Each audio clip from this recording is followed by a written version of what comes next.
नमस्कार दर्शक बंधु आज 5 दिन पर्यंत बैंक बंद रहिबो। जदि आपणकर कौन जरूरी काम अच्छी तेबे तुरंत सारी दियंतु। तेबे चलंतु एही 5 दिन कौन पाई बैंक बंद रहिबो से विषय रे जानिबा। तेबे दर्शक बंधु जदि दिने 2 दिन भितर बैंक सह जड़ित कौन जरूरी काम अच्छी ताहले ए खबर आपणक पाई। घरु बैंक को जिबा पूर्वरु जानि नेबा उचित। आपणक सहर रे बैंक खोला अछि तो आज बैंक गुड़िक लगातार 5 दिन बंद रहिबाकु जाउची। तेबे दर्शक बंधु जदि आपण फेब्रुआरी 27 तारिख पूर्वरु बैंक रे थिबा समस्त गुरुत्वपूर्ण कार्य गुड़िक सारी दैचंती ताहले आपणक पई भलो, कारण आज 5 दिन पर्यंत बैंक बंद रही पारे।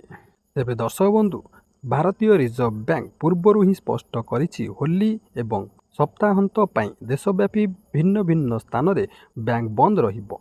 आसंतु नजर पकाइबा केउं दिन केउंठी बंद रहिबो बैंक।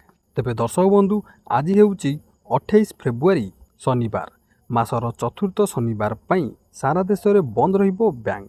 एहा परे मार्च मास आरंभ हेबो। मार्च मास आरंभ 1 तारिख रविवार बैंक छुट्टी रहिबो। एहा परे मार्च 2 तारिख रे होली पर्व पाई भिन्न भिन्न राज्य रे बैंक बंद रहिबो। एभली स्थिति रे आपण पूर्वरु अवगत न हेले बैंक जाई फेरिबाकू पड़िबो। ताहले एबे आसंतु जानिबा केबे केउंटी होली पाई बैंक छुट्टी।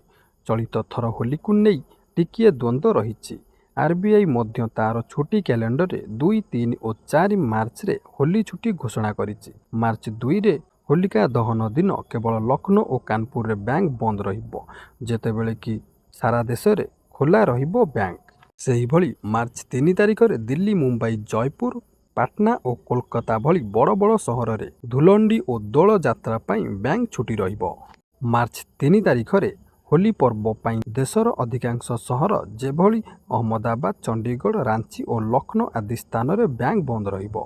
तेबे दर्शक बंधु जदिओ छुट्टी पाई बैंक बंद रहिबो तथापि आपण डिजिटल और ऑनलाइन सर्विसेज जेभली मोबाइल बैंकिंग, नेट बैंकिंग और यूपीआई जरिया रे 24 घंटा लेन देन करि परिबे।